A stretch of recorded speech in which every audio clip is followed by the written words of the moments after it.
IKONINI. Na hii ni a review of the things that happened on the Tuesday protests, and I'll also talk about like what I felt juu the presidential speech. So Tuesday yangu ilisha ilianza very interestingly because I remember nilikuwa nimebonga na Rapture na Ian tukasikizana kuwa we'd go for the protests, and but on Tuesday morning vile niliamka because I woke up at around 10 because tulikuwa tumesikizana tutaenda protest around 11, so I'd slept late, woke up at around 10, and then I received a call from a big support of the show anaitwa Mobek. So Mobek alikuwa like over the weekend he'd gone for a funeral, and I remember he just mentioned it like I have to be back in Nairobi by Tuesday for the protest, but nikafikiria umse waga anaishi majuu, why would he want to come for a protest? Unajua he's I think yani he's already an American citizen, I need kufaitia hapa Kenya.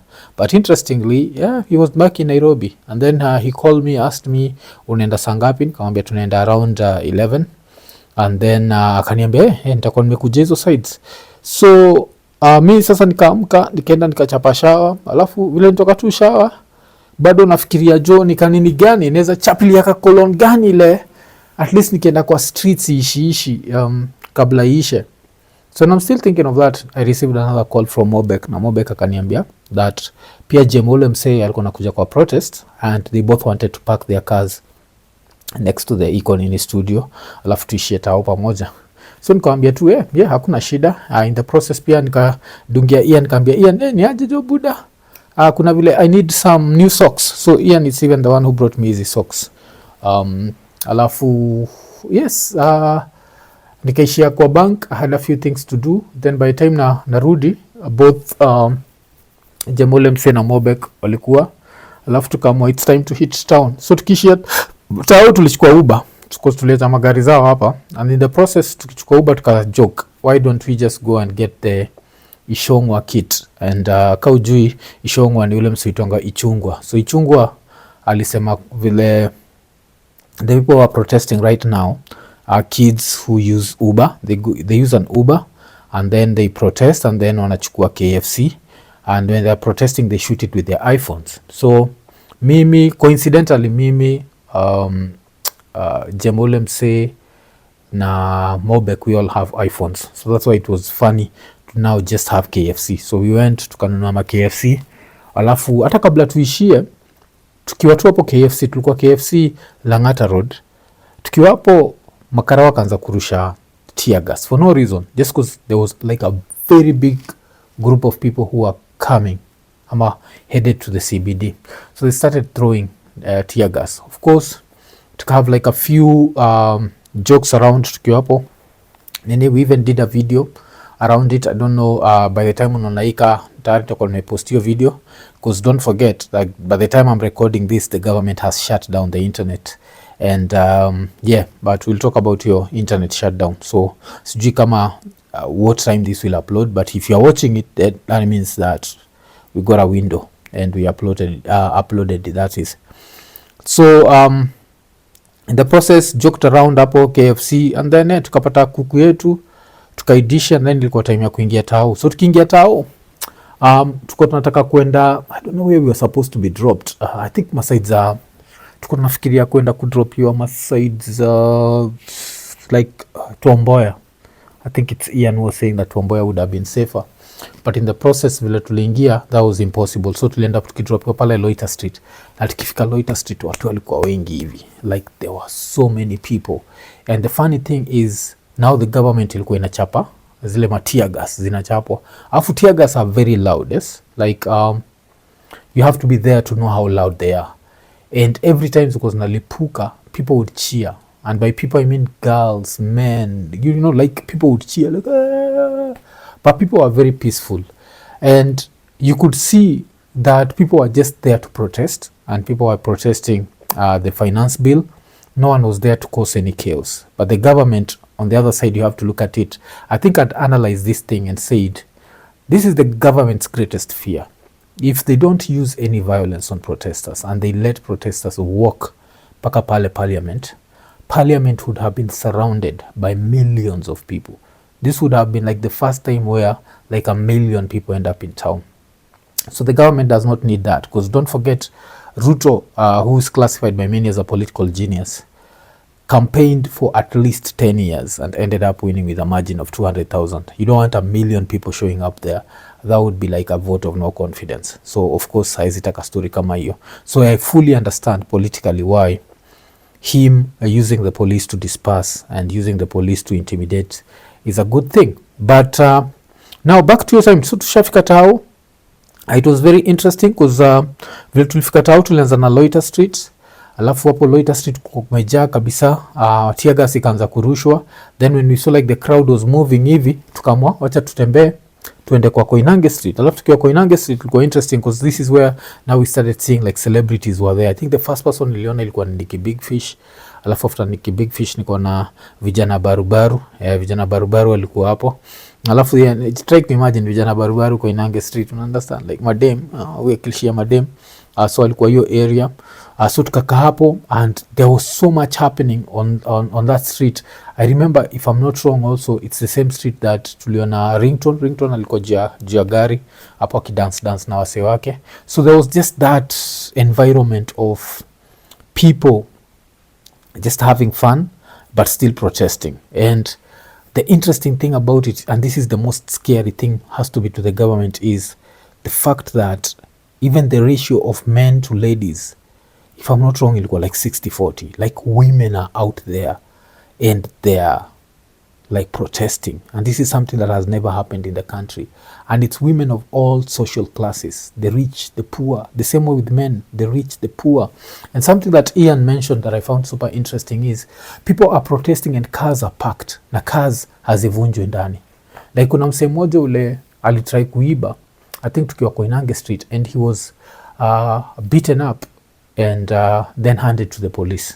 Like that's how much watu walikuwa na protect property. Like even Robo alikuwa anapatia story vile msee fulani alikuwa anasema like walikuwa wamelipwa na watu wa UDA that were supposed to come town and cause chaos, but they looked at the number of people in town and they were like, see, hapa tutachapwa. Like a normal campaign ama a normal political rally itakuwa 50-50 maybe numbers, but the numbers there were ridiculous.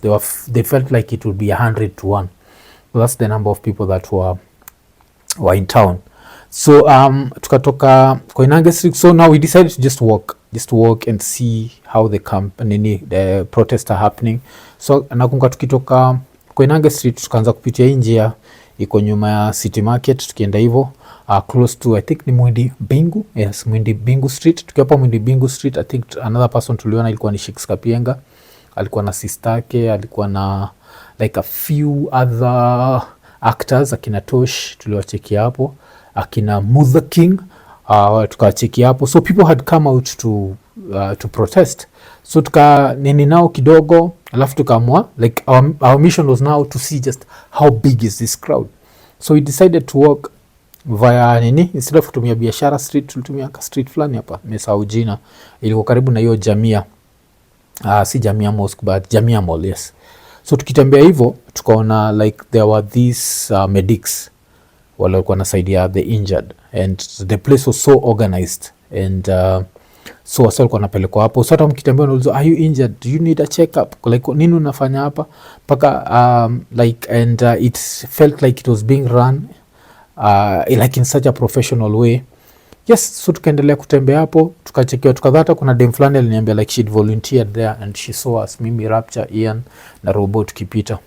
So tukapita tukaenda mpaka maside za Kimathi Street. Yes, tukakuwa hapo Kimathi Street pia tukakaa, like saw some very interesting things hapo Kimathi Street, and these people, vile nasema, it was peaceful protest. Yes, a lot of noise, a lot of whistling, but literally peaceful. The loudest noise you could hear, of course, was the tear gas canisters kibust, because vile nilikuwa nasema like it's super loud, and then from hapo Rapture akasema tuishie Moi Avenue. With Moi Avenue, I have to say that I was scared. I was like, damn, what are we going to see on Moi Avenue? Unajua like I don't want to go to Moi Avenue, because now with Moi Avenue tunaenda back to ile area Ian alikuwa anataka tuende, which is area ya Tomboya. And you understand, like as much as these protests are peaceful, there's always that nini in your mind ile uko like like manipulating someone on Tom Mboya Street and telling them to attack protesters is easier than manipulating them maybe hizi side zingine. So but yeah, Asoka insist, so tukaishia. And this is like, I remember like one of the most iconic things I saw there was of course a woman ule alikuwa amebebwa kwa, I don't know kama ilikuwa kwa nduthi ama mkoko, but she was nini, alikuwa anacheza na tumbo yake nini kwa gunia. So I remember seeing that, and one of the things that I can tell you that impressed me the most was just the sheer numbers of people on the streets. Like, people were protesting. And if you ask me what people were protesting about, I felt like people were protesting about more than the finance bill. People were protesting because they want better governance. They want better accountability. They want leaders that treat them humanely. And yeah, so that's the feeling that I got. And of course tukaishi hapo, alafu yeah, tukaona like we done our part. I think tulikaa town like around 4 hours, ama 3.5 hours, yes, let's say 3.5 hours. And then nika joke kwa Rapture, nikaambia Rapture like Rapture na Robo like unajua sisi tuko in our 40s and hii kitu ni Gen Z, so let the Gen Zs handle their thing, and if not the Gen Zs, let the youth do their thing. So tukaanza kuenjoy Ian we baki nyuma, si wacha tuishie juu sisi my youth, but Ian of course akamua kutufuata. So but before tuishie, Rapture received a call. Ali receive a call from his friend, another friend of his called Zach. So this confused me because I named, hey Zach ameniambia wasi wamestorm parliament. I was like, Zach? So nikasema maybe Zach alikuwa na watch news. Then akaniambia zizi si DJ Zach, ni Zach beste yangu. So so that's the first time tulisikia hivyo. Then the next thing tukasikia ni the same Zach kampigia akamwambia wasi wawili tayari washadedishwa. Then hiyo time yote we're trying to connect to the internet because ngone like the Airtel thing, and by that time I think tuka gava ilikuwa inaanza kumesna speeds, but hiyo time I remember it took a long time before it load. Then when it loaded, I think the first person niliona ni Larimado had done a report about that he's seen 2 bodies and nini. So tukasema like ni time yetu ya kuhepa. So we tried to look for a cab, eventually mse fulani akakuja. Then vile alikuja even kutoka Tao, like tulienda tukamit hapo karibu na campus. Even living town was hard because tuliingia ndani nini tukatry kwenda kutumia Mombasa Road, we were not able to, so we ended up tukizunguka, tukapitia Globe roundabout, tukapitia huko, tukaenda Masaiza Machakos bus station, then tukaconnect ndio tukakuja paka Masaiza South Sea. And I remember it was a little bit a long journey. Then vile tulifika tukashuka tu hivi, like the shopkeeper knew tulikuwa tumetoka protest. So the protest ilikuwa aje, tukasema they were largely peaceful, but tumeamua kutoka vile tumenotice, tumeanza kusikia rumors that parliament has been breached, the parliament security. Alafu dem fulani Somalia akakuja akatuambia hamjasikia part of parliament is on fire. Like, what? Part of parliament is on fire? Like, that looked impossible. There akaniambia like hiyo kitu imekuwa breached. So of course now this makes it interesting because it reminds us of the infamous speech. Kuna speech fulani ile the current defense minister, is it defense? No, interior, a minister of interior, ni interior what huyo alisemaga, Kithure Kindiki aliongeaga juu ya hao watu wa Burkina Faso walijam mpaka wakaban parliament, na akasema Kenya siku moja nizafika hiyo level. So you can try to see like the way sometimes life inakuwaga so full of like sarcasm and like life is full of, I don't know if I to call them contradictions, but yes. So this ended up happening ile. Now when he's the minister, the Kenyan cabinet secretary that is for interior, what happens that of interior and administration of national government, yes, ile time anafanya hivyo, it ends up happening that he is the one wa interior. So ikabidi kurash kwa hao tukaingia na tukaseti Citizen, alafu like damn, naona people have actually breached, watu wameingia parliament grounds. And now what was interesting is I don't know where the Citizen guy was stationed, but all you could hear was gunshots. So you knew that a lot of people were being killed. And then Baadaye kamera ikaingia ndani and you could see like the amount of damage that had happened. And the funny thing with this is for a lot of people and for a lot of protesters, the people who are able to breach the security parliament ended up being like heroes, najua. So you could see people saying rest in peace to our fallen soldiers, rest in peace to our what, because they felt like for once wase waliona how angry we are. Remember ile prediction ya Kithure Kindiki? But for the government, of course, tulikuwa tunajua it's a different situation. So it's interesting that at around 7 nikiwatch news, I remember nikisikia, I think kwa news ya NTV wakisema kuna mpaka like an MP who fainted akikimbia, because that's how scared they were. And I'm there like, umefaint. And this, cause I'd have to go back and tell you, like, the protests were largely peaceful. And I think the protest got violent when people tried to approach parliament, alafu watu wawili wakapigwa risasi. And the pictures were so horrific because one person alipigwa risasi and his brains just zikabaki zimespill nje. So hizo picture, I think that's what angered the other protesters, alafu wakasema katuna dedi to dedi. That's how they ended up breaching security of place. Wakaenda po wameingia huko, wasa make jokes juu ya food, wasa wakaenda po wakidestroy vitu huko. And all this, you look at it from a civilian point of view, because I'm not a politician, and you just see an angry people and people who just want better governance and people who want to feel like the political class knows that they are there to represent them and not represent themselves. And this brings me up to a certain point, because Kenya's biggest problem, I've always said it, like Msota mesikiza IKONINI for more than 10 episodes, anajua gana sema Kenya's biggest problem is corruption. And if we deal with corruption, we'll deal with a lot of stuff. And the bad thing about corruption in Kenya is you can see it and you can smell it. And Kenyan politicians, especially the ones that the president has surrounded himself with, most of them are barely educated. So they are his friends. They've started winning these big deals and they've started making a lot of money.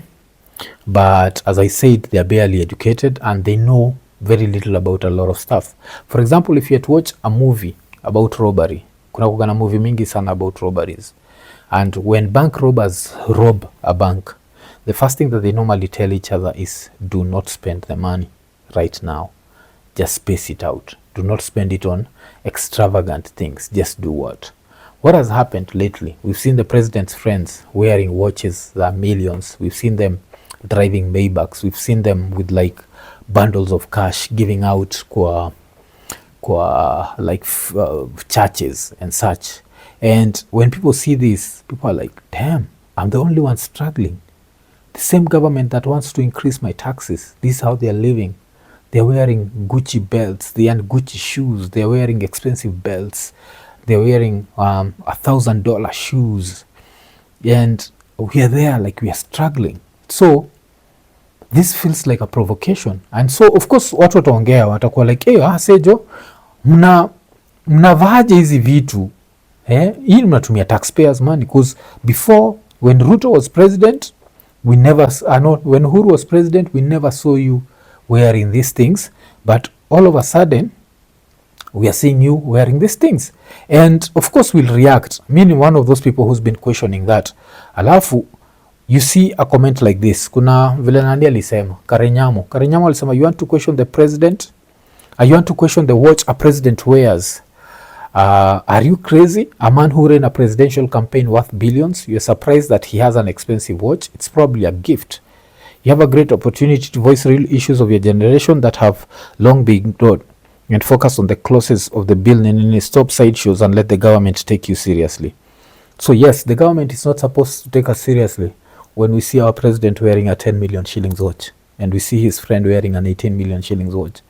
You see, and this is the reason why Karenyamu to me is like one of those people who are just like, I don't classify her as a sharp person.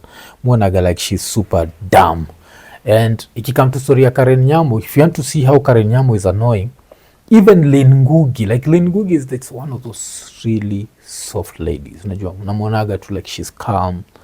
For had to be pissed off maga she loses her cool and talks about watuka Karenyamu, asking them to shut up. You can try and imagine that, because of course another person that needs to shut up is the president's daughter. Like right now, you're not our friend. Your father is a billionaire. Unajua, like sisi, we are here, we are barely surviving. Then your father's friends are driving Maybachs and wearing expensive shoes and watches, and you can try and imagine a man who spent 30 million shillings on a car and has spent 18 million shillings on a watch and has donated 20 million shillings in a church on a random weekend. That's around 68 million shillings spent. How much money do you think this person has? You see, this person has to be having like a ridiculous amount of money. And Isa kana angalia mic, I just need to make sure that the mic is on. So now people are angry. So the events of Tuesday, ilikuwa ni June 25th, 2024 will go down in history, because that's the first time that a Kenyan parliament was breached, and that's the first time that members of parliament were somewhere actually really scared, because they didn't know what the people would do to them. And so this happens, and I remember telling Ian that, do you know the president is going to give us a speech at night? I remember telling Ian, sikuwa najua, but I just know the president and I've studied his character. So nikambia Ian, I'm sure the president is going to give us a speech tonight, and one of the things he's going to do is he's going to be super angry, and he's just going to warn us. I remember just telling Ian, hiyo iko imehappen. Alafu, and one of the reasons why I think I told Ian that was because kuna kitu Njugusha alikuwa ametweet. Let me see what Njugush had tweeted. And the way Njugush saw it is the exact same way I see the president. So Njugush alikuwa ameandika kitu kama alikuwa ameandika nini? Alikuwa ameandika kiburi ndio imetufikisha hapa. Government of the people, by the people, for the people. If you think about it, kiburi ndio ilitufikisha hapa. It's the arrogance. It's the arrogance of we are the government. We can do anything we want. We have the police, we have the guns, we have the military, and there's nothing you can do about it. That's what brought us to this level. And now things are happening. So of course, eventually, ikasemekana the president atatufanya speech at 9 p.m. and akakuja. And vile alikuja, he was angry. Like the president was so angry. He ended up calling the protesters criminals. And that's why right now if you go online unapata, like I think I saw Jackie Vike alikuwa amesema good night criminals. Niko na I think Calligraph pia alikuwa amesema kitu kama hiyo, whatever to my fellow criminals. So people are making jokes about it. And I remember like also another thing that I'd seen, let me see, I think there's something that Aseda had posted and I replied. And all this goes to how much you don't need to be like a psychiatrist or whatever to see how the president is going to talk about stuff. So msa alikuwa amebonga juu ya nini? Alikuwa ameambia kati here's another opportunity to escalate the situation. 9 p.m. Leadership is about finding calmness in tough moments. Does the president have it in him? So that's what Nani alikuwa ameandika. Alafu mimi nikacheka nikamwambia utajua hujui. Kiburi Pro Max. I think that's what I wrote to him. Yes. Kiburi Pro Max. Because I just knew the president. The president has been told by everyone around him that he's a political genius. And as a political genius, he's never lost an election and he will always win all elections. And apart from him being a political genius, he's been told that he was chosen by God. And sometimes when you hear something so many times, you start believing it. Najua, you've never lost an election. You're the first person to run and win it in their first try. You're chosen by God. You are whatever. It reaches a level where the same people who put you in that position, you start feeling that you are above them. Like, nyi mnajua, hakuna kitu msaniambia. Mi ni political genius. Nyi hakuna kitu mnajua your politics. Vile Rapture joke. Nyi ni voters. Kazi yako ni piga kura, then shut the fuck up. Ishia. Unafanya nini hapa? Mi sitaki kukuona. So, that's what came out. Alibaki amethreaten wase. Akasema it's a treasonous act. Hatutajua hatujui. And so that's what happened. And The funny thing is, I don't know if Uhuru was just seated in the sidelines waiting for Ruto to score an own goal so that himself anaweza tokea abaki amejisifu. And so Uhuru alienda paki release statement, na his statement was so calm and like it was very presidential. It was not angry. Alafu akasema ati leaders must know that power and authority they have is donated to them by the people. Cheki. Alafu what else did he say? That dear Kenyans, I stand with you and I ask our leadership to embrace dialogue and to speak to the people and not at the people. I pray for peace and understanding on the part of each and every Kenyan, and for all of us to remember that Kenya is bigger than one of us. There is nothing cast in stone that cannot be changed. So, what did he mean by that? A few people are overthinking it. May just feel like he meant the finance bill can be changed. It's not cast in stone.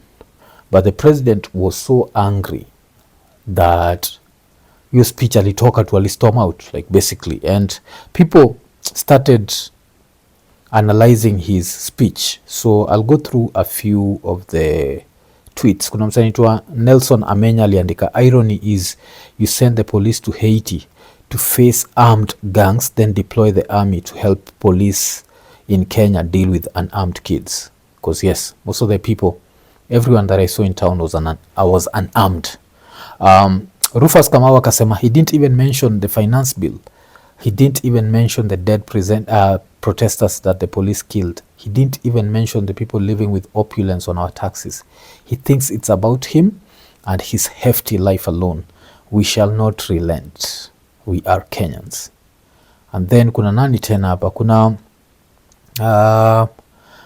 Kuna Cyprian Nyakundi aliandika, President William Ruto says that the conversation regarding the finance bill 2024 was hijacked by dangerous people who he has labeled as criminals, and declares that the government will provide an expeditious response to today's treasonous events. Because alisema hiyo ni treason.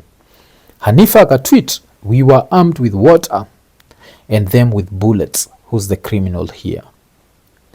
Dana said, anyway, the Kenyan church, this was your candidate. You guys take the lead. Kari Mwari, Cookie, Guy, we've been called criminals by a person who, okay. So yeah, that's how people reacted. And so the president anasema, another interesting thing the president said is that this thing is being financed. And this is so interesting because you deep down, you know, the president knows this thing is not being financed. That's why you see everyone is on the streets. Everyone is on the streets. You go there, watu wanapark magari wanakuja kuprotest. Everyone is on the streets. Kuna watu wanatembea wanakuja kuprotest. So haijui class, haijui tribe. And this thing is happening all over the country.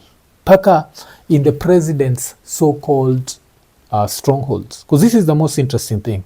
Like, right now, if you look at his statement of Uhuru Kenyatta, you can end up thinking that Uhuru Kenyatta dealt with protesters in a different way. And I can tell you, no, he didn't deal with protesters in a different way. He dealt with them the exact same way Naniana deal now. But here's the difference. Uhuru Kenyatta was somehow able, because Kenyan politics is very tribal, he was somehow able to always keep his tribal base with him for a very long time, as long as he was dealing with protesters and what he knew. You'd never have found like protests ziki happen Gatondo, ziend up zime happen vitu mbaya wasiwachome kitu yote zi. That never happened. But this protest, Ruto has even been able to alienate his tribal base. Because Kenyan politics for a very long time imekuwa tribal. And one thing we'll have to thank, history will thank Ruto for, especially if 2027 goes the way most of us expect it to go. We'll always thank him for being the president that ended tribalism in Kenya. Because kumekuwa na protests like LD. Wase LD wamejam, waka bring down wheelbarrow. After ku bring down wheelbarrow wamejam, wakaishia kwa club ya Sudi. Wakabaki wame destroy. Tunasikia wakaenda kwa like hapa Nairobi, wasi wakapitia Dago, wakachoma ofisi ya KJ, watu wakaenda happy. Nilikuwa inachomwa City Hall. Cause watu wanachukua wamejam juu ya Sakaja, What else did I see? Kulikuwa na sijui msanii Kuria Kimani, watu waliishia kwa nyumba yake ikakuwa vandalized. Who else did I hear about? There's a supermarket owned by some MP. It was also vandalized. That, can you see, like, people are so angry that they're now targeting the rich politicians to try and show them, like, because mostly the rich politicians wanakuaga the people who are never touched. Like, when anything happens, then they are safe. That's why they never take anything seriously. But this time, hao wenyewe wamekuwa touched. So, hiyo imekuwa interesting to see. I was trying to see which politician this is. Ule Yukoma says, I think Zanyeri owns a supermarket, and that supermarket was attacked. So you can see the amount of anger that's out there. But the president decides he's not going to see this anger. Yatangalia tu from his perspective, and his perspective in treason. And yes, people are just trying to take power kutoka kwake. Yes, Embu, I think pia the governor's office ilikuwa either attacked ama kitu kama hiyo, but KRA Embu office ilikuwa breached. And so yeah, kulikuwa na all this chaos that was happening, and all this kilemine za sema wanacheki Igembe South MP Paul Mwirigi ofisi yake pia ilichomwa.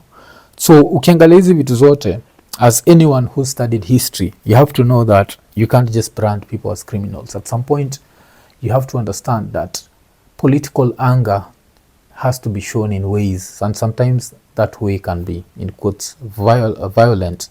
Ndio inasemekana gani, I think the famous saying inakuanga ni politics is war without bloodshed, and war is politics with bloodshed. And what was happening after hizi stories zote, because don't forget, even as people protested and people walikuwa wamejaa kwa streets, the government still did what it wanted to do. Bado ilipitisha ile financial bill na ikatuambia iko nene, mtadu, hakuna kitu mnaweza do. I remember even Itumbi tweeted about it akisema vile ameongea na his area MP, na his area MP amemwambia anaenda kupitisha bill. And I remember someone joking, I think online, and asking, the way this bill is being passed, it seems that it's not about national interest, it's about personal interest.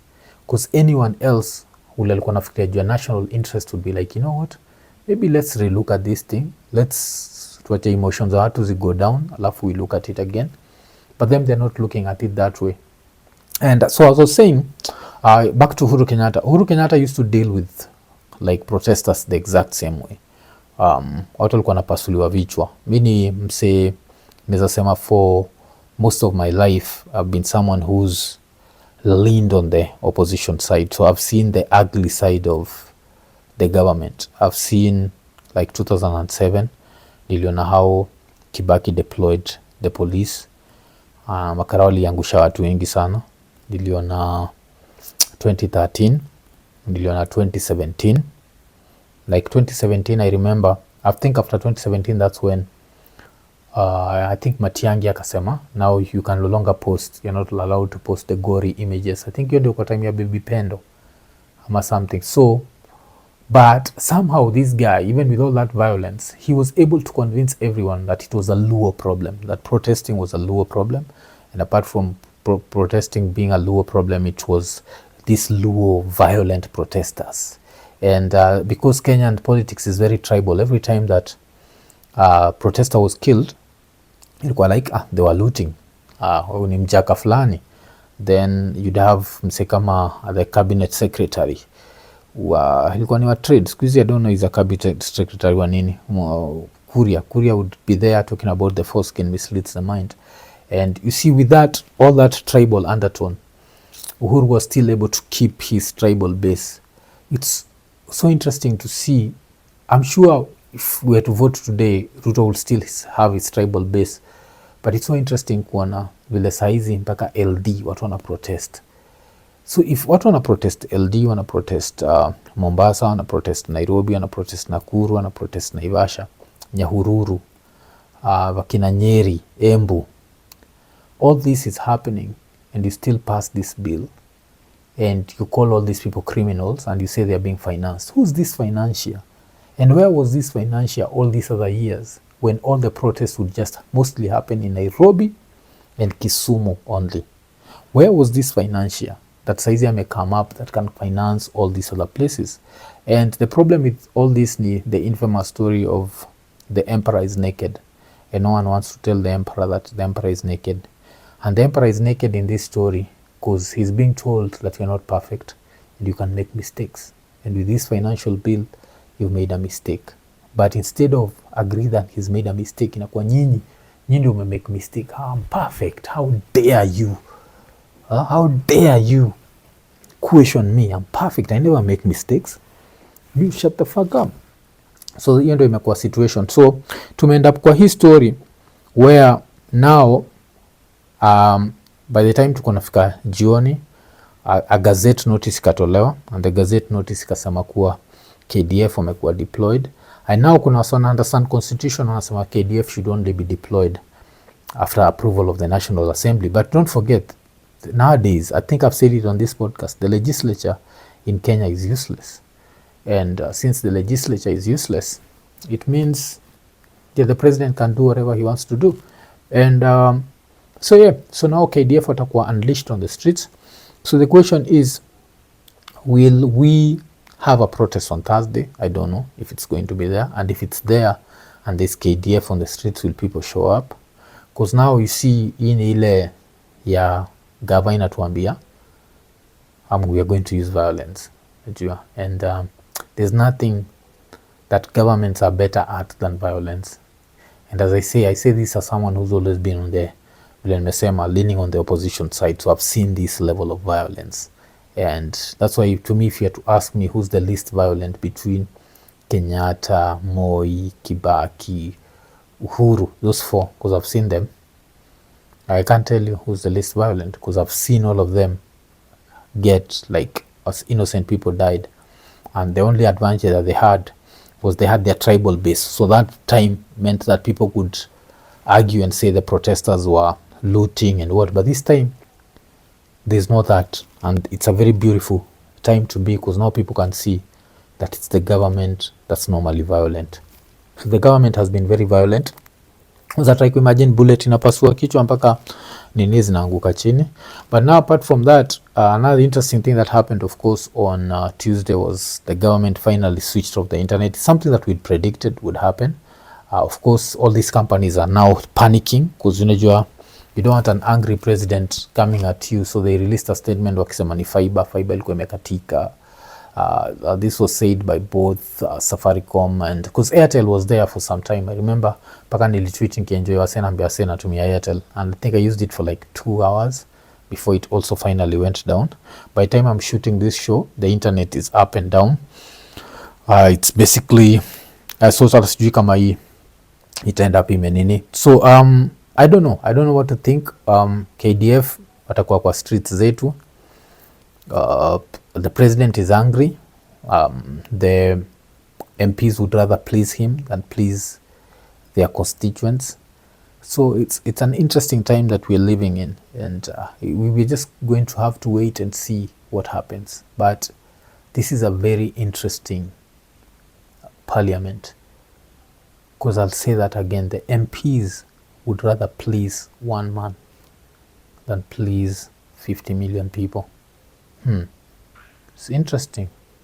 And the president would rather call unarmed protesters criminals than say, maybe, you know what, maybe I made a mistake. And pia as I record this, there are a few people missing. Gabriel Oguda is missing. I think nani alikuwa released, Osama Otero alikuwa released after the protests. And it's interesting because Gabriel Oguda, all he does is tweet. And talking of Twitter was like one of the first platforms to go down. Like I don't even know kara saizi ina nini ina load. I don't know kama ina load. Yes, hata saizi nikirefresh it's showing me things that were posted. Okay, finally imenionyesha kitu 1 minute ago. And so that's what's happening. We still don't know where Gabriel Oguda is. And this reminds me of when Ruto came into power. And I remember I did a show hapa nilikuwa nasema The only thing I feared about the Ruto presidency was the fact that he was very, in quotes, very religious. And I say that religious governments are known to be super violent, because when people believe that they're chosen by God, when people believe that whatever they're doing is God's will, they tend to lean on the violent side more than other people who are more rational. And that's what's happening right now. Expect more violence from the government. But now I don't know what's going to happen. I don't know if this violence is going to quell people, it's going to make people cower, ama is it going to embolden them? Because what happened on Tuesday was wale wasi waliangushwa wawili karibu na parliament, they are the reason why wasi waliingia ndani ya parliament. Otherwise I don't think wasi wangekuwa that angry. But so hiyo ndio kitu ina happen. And now we wait for 2027 to see the political genius that Ruto is, because it's interesting, as I keep saying, most Kenyan elections tukienda zinakuwaga super close, zinakuwaga hivi and the incumbent always wins, because the incumbent is the incumbent. They have their tribal base, and the middle class always stays away. The so-called Gen Zs stay away, and mostly it's rural folk that vote, and rural folk will mostly vote along tribal lines. So if you are to maintain that same mentality of rural folk voting along tribal lines, it would mean that so far the president is still leading with, let's say 200,000. Let's say he still keeps Bungoma. But now comes a swing vote called Nairobi. And the number of people I saw in Nairobi that are angry at the president, I've never seen that amount of people. Like, I'm 44 years old right now, and I'll tell you, whatever I saw in town, I've never seen.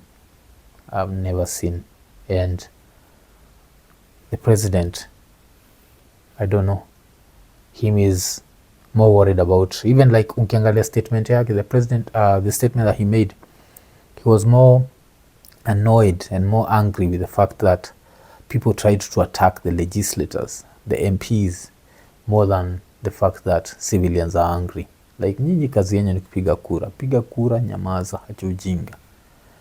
Mbele susema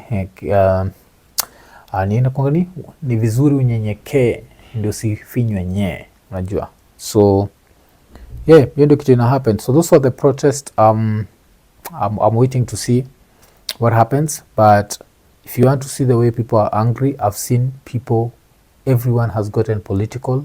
Celebrities are always on the sidelines because they say, oh, sinidi kuangalia ya politics, I'm going to me piece of my funds. Right now there's that's gone through the window. And the best thing about it is something people keep posting, and it's that these protests are tribeless, they're partyless, and that's a beautiful thing to see. Yeah. So now the assignment that the president has is he needs to convince the Kimani Ichung'was, to convince what was central, that this is a tribal thing. He needs to somehow, if I was him right now, I'd call a team, and this team, their main mission would be to somehow convince people that this thing has been funded by Raila. That's the only thing that can save him in like central. Unajua central kusemaga jina Raila watu wanajamba. So if he can be able to twist it and blame it on Raila, because unakuwa amebonga juu ya financials. So that would be interesting. But if that also doesn't work, it's going to be dangerous, because now finally wasata kwa like, oh damn, kumbe all along it's never been this guy. You see, like the same way watu wanaona saizi that all along protesters have never been violent, it's the police that are violent. So how do you twist this? How do you twist this and show people that you actually care about them, and it's not just about your friends? Because your friends are buying Maybachs, they're buying expensive watches. Most of us are barely surviving, and you're telling us we need to pay more taxes, and we tell you we can't pay these more taxes. You tell us we are stupid. At least that's how you show us in action. You call us criminals for daring to challenge how you're thinking. And yeah, we live in these times. So far it's people on Twitter who've been kidnapped, but how long will it take before podcasters are kidnapped? But it's good to see people speaking out. Like, I was watching video ya Lin Ngugi. You need to go and watch it if you've not watched it. And I was there like, damn, you know, like everyone now is talking, because we can no longer sit on the sidelines. all we want is a better Kenya. Najua, just like you're the president, we respect you, we want a better Kenya. Your friends can't do what they're doing. They can't be wearing those expensive watches, but we've never seen them wear before. And we just know these are taxpayers' money. They can't be there. Have you ever wondered why, like Kenyan politicians, they all run businesses and these businesses are successful? Do you know how many clubs have been closed down in town because they had no customers? But politicians' clubs are never closed down and they're always profitable. They always make all these millions. Like even right now, as Kenyans say they're going to boycott hizi vitu, certainly like make millions zao. And yeah, but that was like my quick 2 cents on the protest. I hope Oguda atapatikana cause saizi sijui what's happening. Kuna story ingine nimesikia that kuna places where the police were just now shooting like just wildly, and that's a place like Githurai. And if the police in Githurai are just shooting, this is where, remember, I always talk about tribal politics and the dangers of tribal politics. The probability that most of the people in Githurai voted for Ruto is very high, but this is the same population that the police has gone to, unajua. And yeah, inakuonyesha vile it's never about your tribe, it's always about the individual and their benefits. So it's not about you. If you are in Githurai and unatoka central, isi juu yako, ini juu hasi hao wenyewe, it was the political class. What are they benefiting? That's why they don't care that they are protesting Nyeri, they don't care that they are protesting Thika. Hao naangalia sisi tuna benefit aje.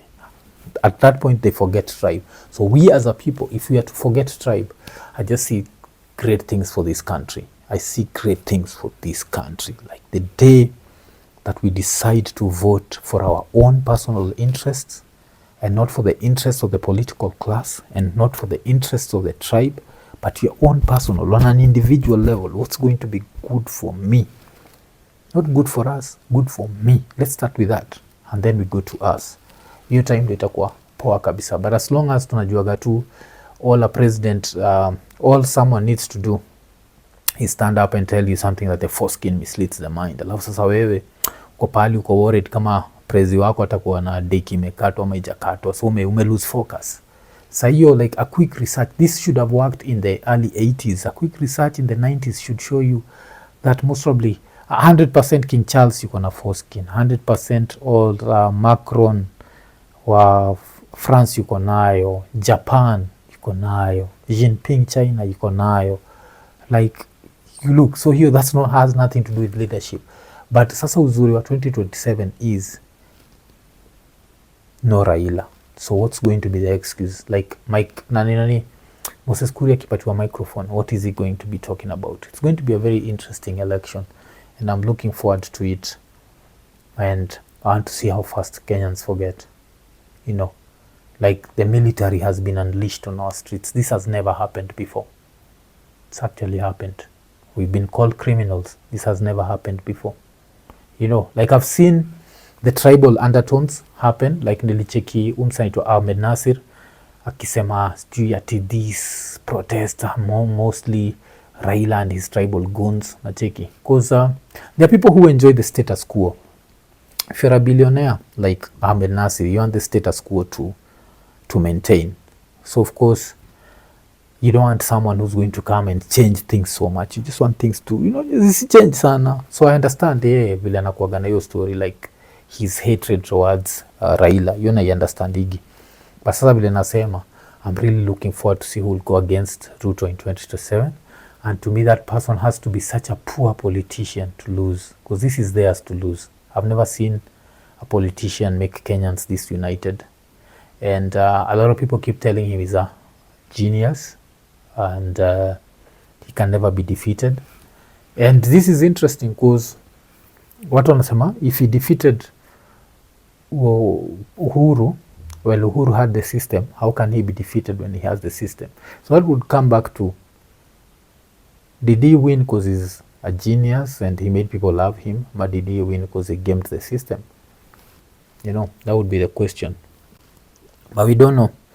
I'm really hoping that also Githurai muko safe out there. I'm seeing the images nimetoka kuziangalia hapa and they are scary. I'm seeing some other images za Juja, and you see these places have never had protests, so even watu watajui how to react. As I said, protests inakuwaga Nairobi mostly na Kisumu, so now places ka Juja kule kujaikuwa na like this level of protests. And how is the president going to switch on like Juja on mavoters wake? How is he going to switch on that? Like mko mnanichukia sasa, nipendeni sasa immediately. We are going to see, but all these things vile tu Njugusha alisema tumefika hii level ya kiburi. If the president was just honest enough to know, you know what, I can make mistakes, people make mistakes, let's relook this. I also gave him some advice. I'm not a political advisor, but me the first time when people started criticizing this thing, and I've told David Ndi, it's time to fuck off. Let me get someone else who can give me another plan that will not involve taxes. That's also what ningekuwa nimefanya, but unajua vile tu prezo amesema, si ni wajinga, tujui kile tunasema. So yeah, we are treasoners. So tukaiachia hapo. So yeah, that has been my quick review, and yeah, a few people are still missing. Kuna Uguda na miss, alafu sasa nachiki pia kuna msanii anaitwa Kasmuel Mkure, ye pia na miss. And yeah, it is what it is, but it's good kabisa that at least the president has united Kenyans. IKONINI.